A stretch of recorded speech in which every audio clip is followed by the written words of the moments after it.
There's a sound almost nobody under 50 has heard in person. It's thin, angry, too fast for its own size.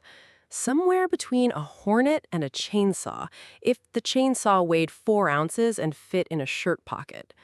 For about 30 years, that sound was the soundtrack of American Saturday mornings. It came off a back porch, crossed one yard, then another, then a third, before anyone even looked up to ask what it was. Mothers hated it, fathers pretended to hate it while secretly loving it. Kids just wanted to be the one holding it. It came from a $3.98 toy you could buy at Woolworths with your allowance. And at its peak, one factory in Southern California was producing more of these than every other model engine maker on the planet combined. Not by a little, but by a margin that turned Cox into the generic word for the whole category, like Kleenex swallowed the word tissue. Then, inside of about a decade, it was gone. Not discontinued quietly with a shrug, gone the way a species goes extinct. Several unrelated pressures arriving at once, none of them big enough alone, all of them fatal together. This is the story of the Cox 049, how one obsessive, half-trained electrician built the most precisely engineered toy America ever sold to a child, and how 3 completely separate forces, none of which had anything to do with each other, converged within a few years and erased it from every shelf in the country. Leroy Cox, friends called him Roy, was not an engineer.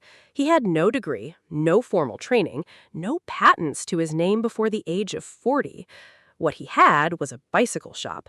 His father ran one in Placentia, California, a small citrus town east of Los Angeles, and Roy spent his after-school hours there, hands full of grease, learning what made small mechanical things work, and, more importantly, what made them fail.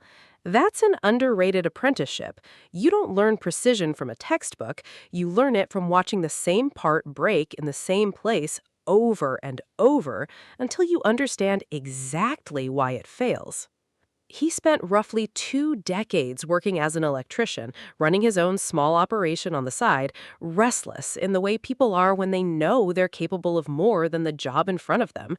His first real attempt at building something of his own was a line of photographic enlargers, a legitimate, promising idea, killed almost immediately by World War II when the metal his enlargers needed was rationed for the war effort.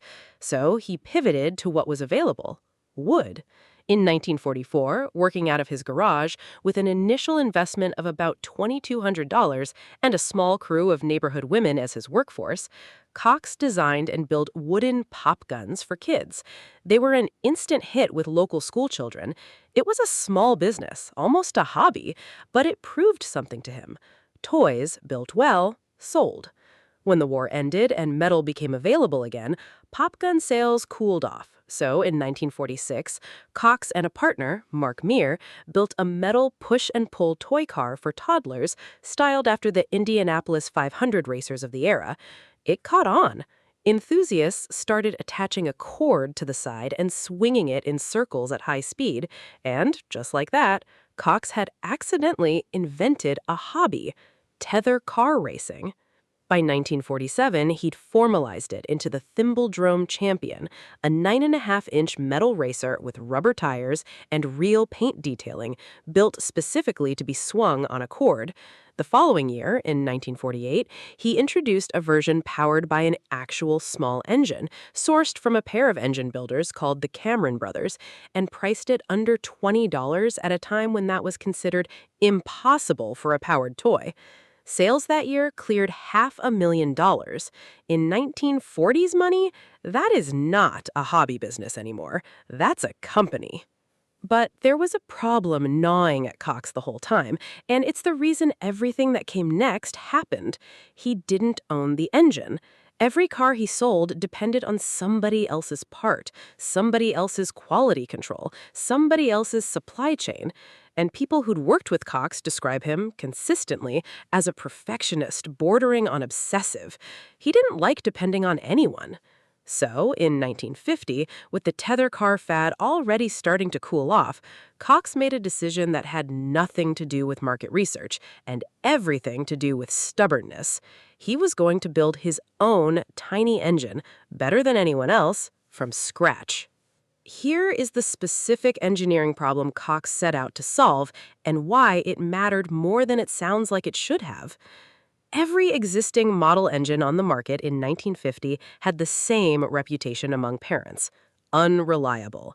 You'd flick the propeller 10, 20, 30 times, and it might not catch, it might flood, it might backfire hard enough to hurt a kid's finger.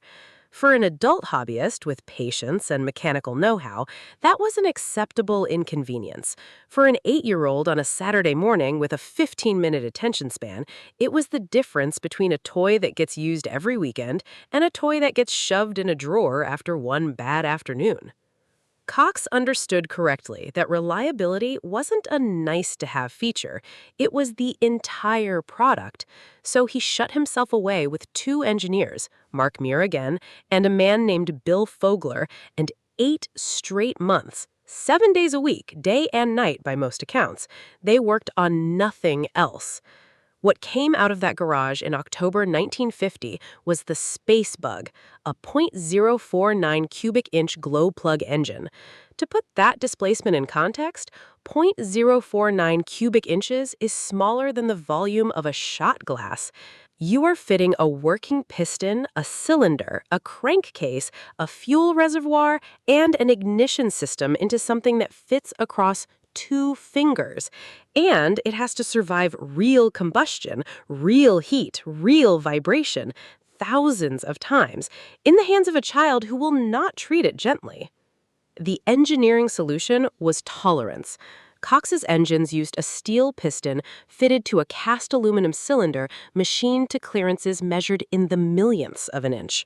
Precision that at the time you'd associate with aerospace instruments, not pocket money toys. That tightness is exactly why it mattered.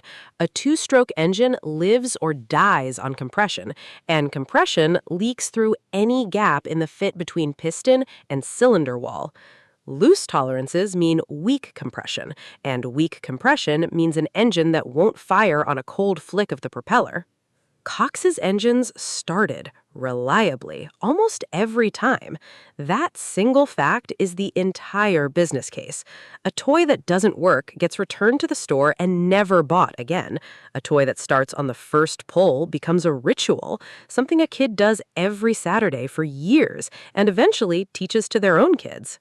In 1955, an engineer named Bill Selzer refined the design further into the Babe B, cheaper to manufacture because its body was made from an extruded aluminum tube rather than a casting, which meant Cox could drop the retail price to $3.98 and still protect the margin. That was the version that ended up in the hands of, conservatively, millions of American kids. It's also the version people are thinking of, whether they know the model name or not, when they talk about the sound. By the mid-1950s, the Santa Ana plant employed around 250 people, and it stopped being just an engine manufacturer. Cox realized the real opportunity wasn't selling engines to hobbyists who already owned planes. It was selling the entire experience, engine included, to a kid who owned nothing yet. That became the Thimble Drome line, complete ready-to-fly airplanes, injection-molded plastic fuselages, aluminum wings, control lines, a control handle, everything a child needed to go from a cardboard box to an actual flying model in a single afternoon, no separate purchases required. The flagship model, the TD-1, weighed 10 ounces, had wings 2 feet long, and sold for $19.95 fully assembled. It started winning contests almost immediately. This is worth sitting with for a second, because it's the part that gets flattened in most retellings. Cox wasn't competing on price. He was competing on the promise that it would simply work out of the box on the first try for a customer with zero technical skill. That promise is what let the company scale past every competitor who was still selling to serious hobbyists only. By the early 1960s, the product line had grown to 7 different engine displacements, from .020 up to .15 cubic inches, priced between $3.95 and $12.95, alongside 7 different powered airplane models. And in 1957, Cox landed something no competitor could match for visibility. The company took over the flight circle at Disneyland's Tomorrowland, putting its product directly in front of the largest concentrated audience of American children in the country every day the park was open. Success brought a legal fight, too. In 1953, a competitor named Jim Walker, who ran American Junior Aircraft, sued Cox, claiming the TD-1's control mechanism and reel infringed on his patents. The case dragged on for 3 years. In 1955, Cox won outright. The court found that the bell crank control system Walker claimed to have invented had actually been designed years earlier, in 1937, by a different man entirely, and that Walker had simply been the first to patent someone else's idea. It's a small footnote